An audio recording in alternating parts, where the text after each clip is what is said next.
Continuing production of The Open Mind has been made possible by grants from the Rosalind P. Walter Foundation in memory of Richard Heffner, the Alfred P. Sloan Foundation, the Angelson Family Foundation, the Joanne and Kenneth Wellner Foundation, the Joan Gantz CUNY and Peter G. Peterson Fund, Carnegie Corporation of New York, and from the corporate community, Mutual of America.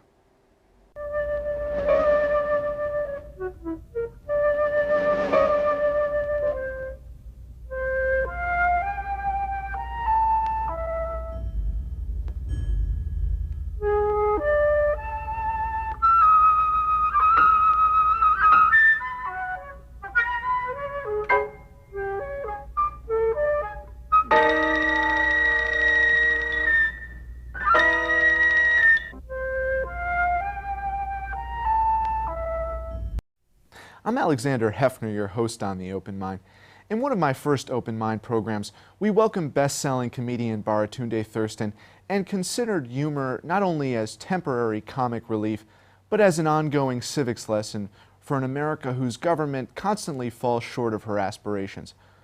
Over a laugh-getting career of thoughtfully crafted jokes, tirades, and wisecracks, presidential quizmaster turned CBS Sunday morning correspondent Rocca has offered the gold standard of political satire, turning the grief of our political dysfunction into more than a few momentary grins.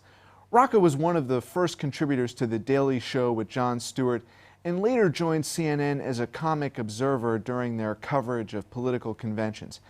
In addition to his Sunday morning reports, Rocca recently launched a new CBS series, The Henry Ford's Innovation Nation. The show is billed as a weekly celebration of the inventor's spirit, from historic scientific pioneers throughout past centuries to the forward-looking visionaries of today. Our exploration with this well-versed conversationalist will veer across corners of invention and inventiveness, from the ideas shaping our technological future to those that inform our historical past. As the New York Times recently profiled, Rocca's Greenwich Village home boasts an impressively sizable bust of Grover Cleveland, the only non-consecutive two-term president. So let me first ask Rocca what aura of innovation the presidency inspires in him, something that he's tracked uniquely over the course of his distinguished comic career. Mo, thanks so much for having me. Thanks. By the way, is this where the movie Gravity was shot? That's what I feel like. It's really great. I love it. It's a throwback. It's a throwback. It's good. You can get lost in it. What innovation does my interest in the presidency? Do you see your current work with technology and looking at the origins of the digital revolution, looking at Thomas Edison and others, Sure, as connected to what I found so funny when you were on CNN and Larry King Live, thinking about the presidents, thinking about the tribute? It's a great question because, you know, this show, one of the shows that I'm doing on CBS on Saturday mornings, Innovation Nation, looks at the history of innovation and sort of the contemporary analogs, the people who are innovating today, inspired by the innovators of the past. And we end each episode saying, dream big and don't quit.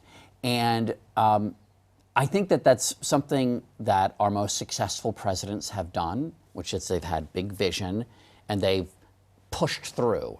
A word that I think that if it's not in the dictionary needs to be in there, stick-to-itiveness. They've kept the vision in mind and they've pushed through.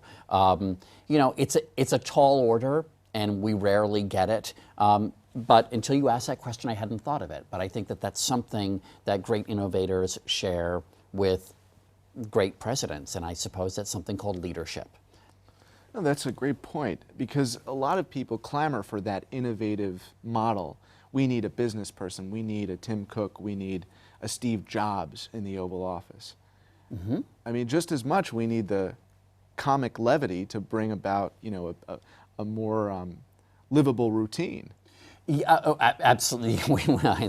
I'd like to think so. I'd like to hope that I have some useful skill set, but yeah, I think so. I think that that maybe the most popular presidents have captured our imagination with big themes, and oftentimes they're themes that a lot of the time much of the population doesn't agree with, but they respect big ideas. But again, they have to be big ideas, I think, well, with follow-through. I'm actually thinking, I think part of maybe the appeal, I'm going to venture into dangerous waters here. You know, George W. Bush, I think when he ran for office, appealed to a lot of people because he did have some big ideas about compassionate conservatism. And then I remember also this idea that we were not going to engage in nation building. And then, of course, granted, major events changed course, but there wasn't a lot of follow through on both those ideas. And what about the personality? When you look at contemporary inventions, a lot of people say, well, they're just sort of being built to make life for those who already have convenient rituals more convenient. You know, one of the things about the digital revolution, I think, that may make inspiring innovators of the future more difficult is that you can't see the mechanics of it a lot. And also, with the digital revolution, advancements are happening almost faster than you can dream new ones up. So I do worry, I guess, that in the past, you know, Igor Sikorsky could read a Jules Verne novel as a young boy in Russia, and Jules Verne wrote about a rotor-propelled aircraft. He basically had dreamed up the helicopter. It didn't exist. And then Igor Sikorsky was infected or inspired by that image, and he came to America, and he worked on it for 30 years. And it was something that you could see the progress of it in a very tangible way. And to begin working on it, he didn't need to have an advanced degree already. So it was something he could tinker with, and it took him 30 years. And he ended up working on other things in the meantime, on conventional aircraft in the meantime. And it took 30 years, and eventually, you know, the world's first helicopter, functioning helicopter, which hangs in the Henry Ford Museum in Dearborn, Michigan, was created. So I do wonder if you're a little kid right now, obviously, the argument can be made that you're playing with smartphones and you're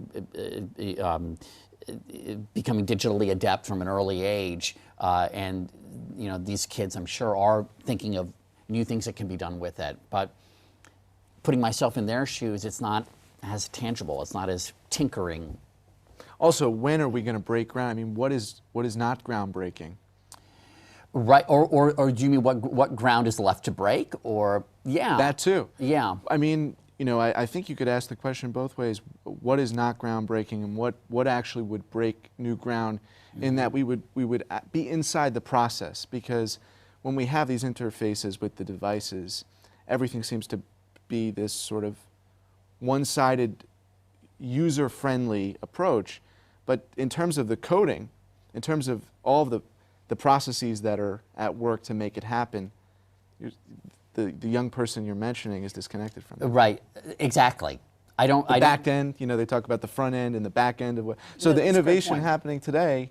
Yeah, that's a great point. I mean, I don't know, and I really don't know, but that a 9-year-old is going to take apart an iPhone and go, wait, I'm going to try this, I'm going to try that. Whereas, And is there something about sort of the spirit of innovation today that you can't take it apart as much? That's so interesting. Yeah, I mean, that may just be my own brain that's hardened, and I really mean that. You know, a 9-year-old might walk in here and say, you're wrong. I could take that iPhone and I could, by looking at it and tinkering with it and maybe playing with the apps, or I don't know, I mean, I'm showing my age here. You know, I can think of a new exciting thing that could help, you know,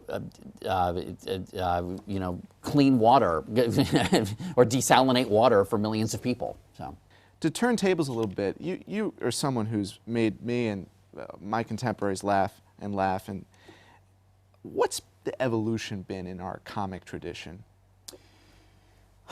Since you started, because really, you've been from The Daily Show to Larry King Live to your hosts of multiple programs now. I want to be careful not to be too short-sighted, not to have too short a memory here.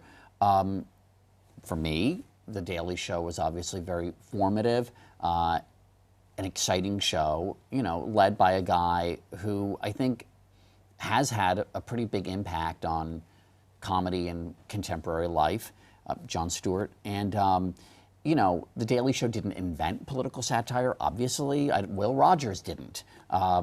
Maybe who was the Aristophanes? Maybe he did. You know, the play about the women who won't sleep with their husbands. You know, what's the one? You know, so that they'll stop going to battle, which is a really smart idea. I mean, there are a couple of things that I think have happened. I think shows like The Daily Show have become trusted checks, even sources of news, but checks on, you know, the quote-unquote mainstream media. I think some of the serious interviews he's done, I'm thinking about interviews with, you know, Kathleen Sebelius or Jim Cramer after the financial crash. I mean, those were taken very, very seriously, and as well they should be. I also think that, and this is, I want to be very careful how I say this, I think that there's been a blurring of news and entertainment that I think a lot of people think is terrible, and in some ways it is, but in other ways, I think it's more honest, and maybe it was always there. I know that when I do an interview, and I used to do musical theater, da da da. If you could see my feet, you could see I'm doing a soft shoe right now. I look at it all as performative.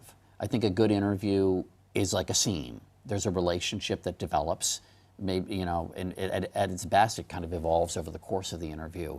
And I think that's the way to keep people engaged. I forgot what the Latin root of entertain means, but it is a kind of engagement, and it's not a bad thing.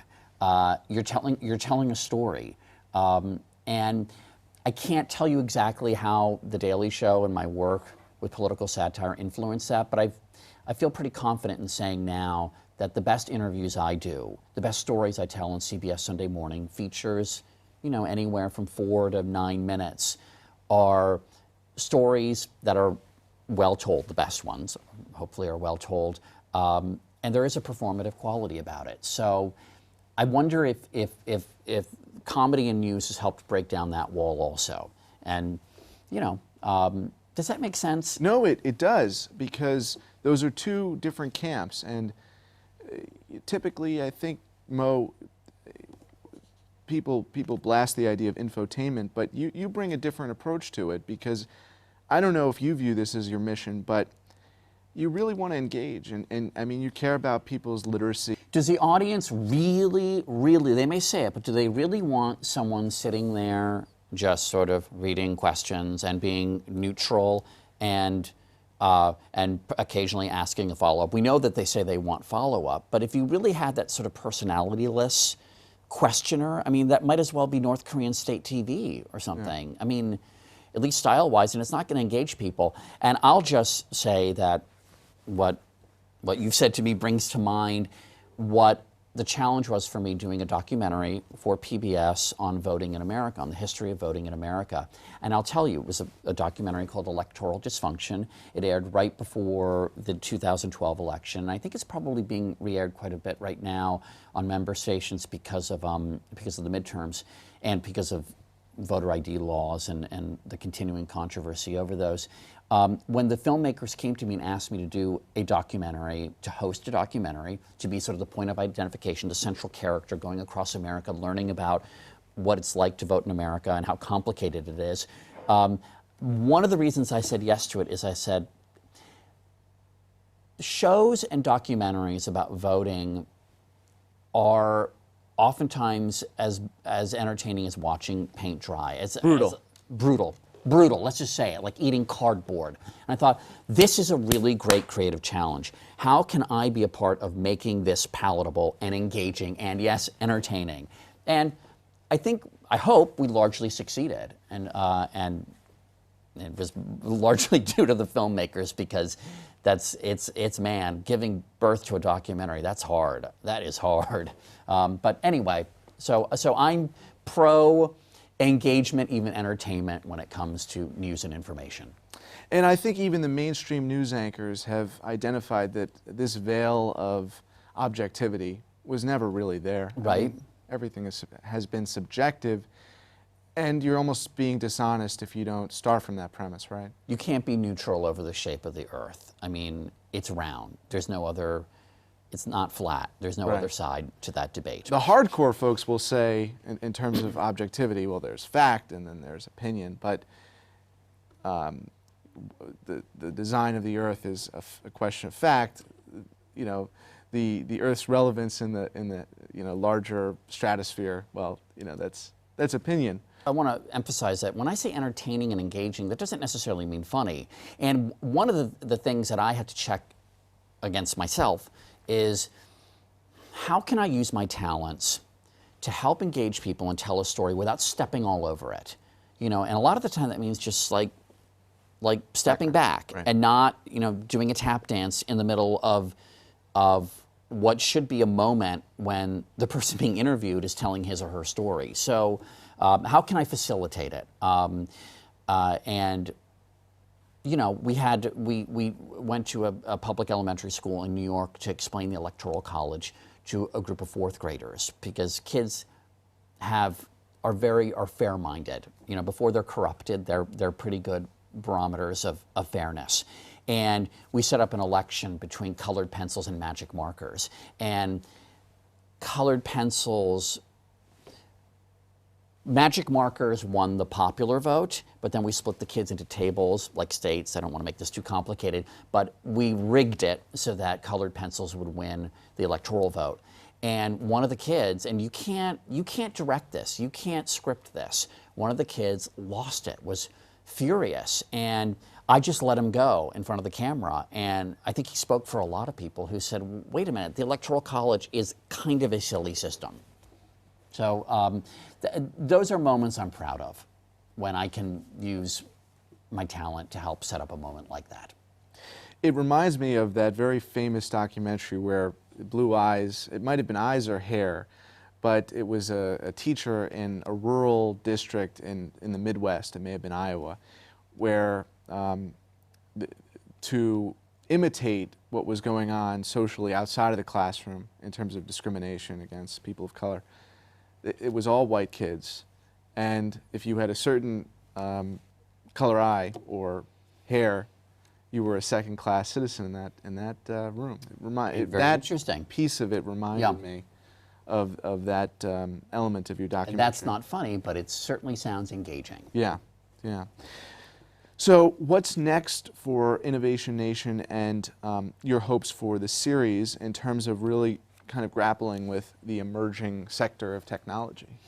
I keep going back to our tagline of dream big and don't quit, because you can't have one without the other, and it does concern me. I don't have kids, so maybe if I had kids, I'd be even more concerned, or I'd be less concerned. Maybe I'd say, kids are kids, whatever, and they'll always be the same. But it does, it does worry me that stick-to-itiveness is not a virtue in our society that seems to be celebrated enough. What do you mean in terms of how students should be living, or how we should be living as a stick-to-it society?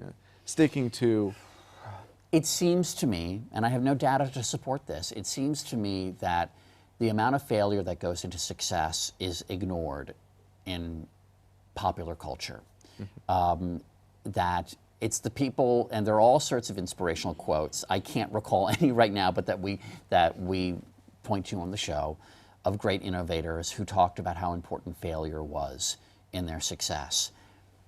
And I worry that in an increasingly distracted society, that gets scrubbed out of the narrative, that gets scrubbed out of the story. And that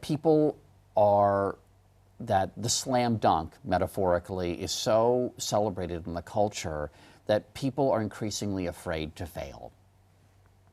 And I have no data to support that. And maybe it's my own, maybe there's something else going on in my life that makes me neurotic about that. But maybe it's my own fears about, sorry, I said, did you have a couch in here? I'll just lie on the table. But No, I know when I've had my own professional failures, things like Twitter. Here, let me use that as an example. Make what should be a formative experience and a constructive experience a depressing one, and it becomes a downer. I think that obviously there's so many great things about social media, and it's a reality, and it's here. But those failures are exposed, They're exposed, bare. and I did an interview with Bette Midler. It wasn't a very good interview. It's no one's fault, I suppose. It's a chemistry thing. And but I asked her, I don't even know if it made it into the interview, but I was asking her what she thought about sort of making it today for young entertainers, the people who aspire to be the next Bette Midler. And she said, on the one hand, there are a lot more avenues, all these little capillaries, right? Instead of main arteries, but via Twitter, Facebook, whatever, social media. But on the other hand, there's so much noise, it's hard to break through. But I also thought she got her start by singing in a bathhouse, okay, on the Upper West Side. It was the famous one that eventually became Plato's Retreat, but it was in the basement of the Ansonia. Do I have that right? Does anybody know? I think you have to tell us what a bath. Oh, okay. Well, no. I mean, this was a gay bathhouse where she used to entertain. They had entertainers. Barry Manilow used to play the piano for her there. I mean, before they were famous, and it was This is a pre-Twitter concept. Yeah. No, it was exactly. It was figuratively and literally underground, and then it eventually became a straight swingers thing called Plato's Retreat, and then and then AIDS happened, and then the whole thing got shut down. I mean, that's the brief history of it, which may not even be entirely accurate, but let's go with it. But more importantly, I was thinking she had this place where she could develop her craft and her persona without thousands of people going, I hate it, I like it, do this, do that. And so that, to me, it felt like that must have been a great place to incubate a talent and to incubate, and a persona sounds superficial, but it's not. And, today, I think people may be more gun shy because you put something out there and immediately it gets validated or torn down. And I think it's very important to have to have a little bit of a cocoon in anything you're aspiring to do, and not just performance, not just showbiz, but maybe you're working on an invention, maybe you're working on something that you think this could really help mankind, and then you put out the prototype or a rough draft of it on Twitter, and then at its best, people are like, oh my God, this is amazing. But I guess what I'm saying is it's not good to have a constant feedback system if you're trying to develop something. I just made a really good point. No, and I got it out of my mouth. No, you did. And as a creator, that incubation period is essential. It's essential in anything. It really is essential. And there are apps being constructed to sort of emulate or create that incubation. Igor Sikorsky, his first version of the helicopter, probably 25 years before it actually worked, he didn't immediately, videotape how it didn't really work and throw it on Facebook. I mean, because that might have really stopped it. And then, the helicopter, which has changed the world and saved lives, and it was first and foremost used to rescue people. So. I really want to ask you, in terms of conceiving of the innovations that are going to drive our future. I mean, everyone said these flying cars. I mean, and now everyone's obsessed with Google piloting these vehicles where you can just sit back, relax, throw one back and drive without driving. It doesn't seem to me that the big picture of innovation is really in that spirit. What's going to improve mankind? Exactly. The flying car is funny and fascinating because it's been this obsession for a long time. I think probably since the invention of the development of the car and the introduction of the airplane. The flying car has been this thing that people are fixed on. And I did a piece actually on the future. We did a whole future-themed episode for CBS Sunday Morning. And I talked to Jim Meggs, who's the editor of Popular Mechanics, great guy. And he made a great point about the flying car. He said, we could actually have a flying car right now. Prototypes have been developed. There's a problem. It doesn't drive very well and it doesn't fly very well. And it's extremely expensive. The point being that just because something is possible doesn't make it desirable. Right. And when did that become sort of the pinnacle of innovation? Since the Jetsons. Right. I mean, it's a Jetsons thing. And I mean, I'm more of a Flintstones person, by the way. I'm much more analog. well, maybe the Flintstones are more interested in curing cancer or something. But didn't you love in the Flintstones where they would have like animals as sort of household appliances, like Wilma Flintstone? You're too young, but she would wash the dishes, but the hose would be a baby elephant's trunk, and they weren't. No real animals were harmed. It was animated, but then she'd be like, "Fred, I'll be right there," and then close up on the little elephant, and it would be like, "It's a living." It'd always say something really funny and shticky like that. And I mean, there are no Jetsons vitamins. I mean, the Flintstones. Right. Pro-social vitamins. Yeah. Oh, I mean, if you could dream up something that was really pro-social. The most You're a pro-social comedian and reporter, so I want to pick your brain on that. The thing that I wish I could do, and it's not a device, it's maybe another TV show, or it's something that's about narrative. I'd like to figure out a way to make Americans remember stuff from farther back than last week. I think one of the great things about this amazing country that we live in is that we're always looking forward, but it's not such a great thing to do that at the absence of looking back. I mean, it's constantly amazes me how short people's memories are, and that's not a virtue. It's not a virtue to say, that was yesterday, we're moving ahead. It's just, one of my brothers lives in Europe, and there is a real attitudinal difference, and I wouldn't want to live in Europe, sorry, and because they're oftentimes always looking back and not looking ahead. It's a different mindset. I'm generalizing, obviously, but I wish that people could remember. I think so much of what's happened with America and wars is due to people not remembering something that happened as recently as, 2003, or not remembering the Gulf of Tonkin incident, and not being skeptical enough because they don't remember things that happened not that long ago. More than a fleeting flashback, in other words. Yeah. Mo Rocca, it's been such a treat to have you here. Oh, thank you very much. Terrific. A lot of fun. Thanks. And thanks to you in the audience. I hope you join us again next time for a thoughtful excursion into the world of ideas. Until then, keep an open mind. Please visit the Open Mind website at 13.org/openmind to view this program online or to access over 1,500 other Open Mind interviews. And do check us out on Twitter and Facebook at Open Mind TV for updates on future programming.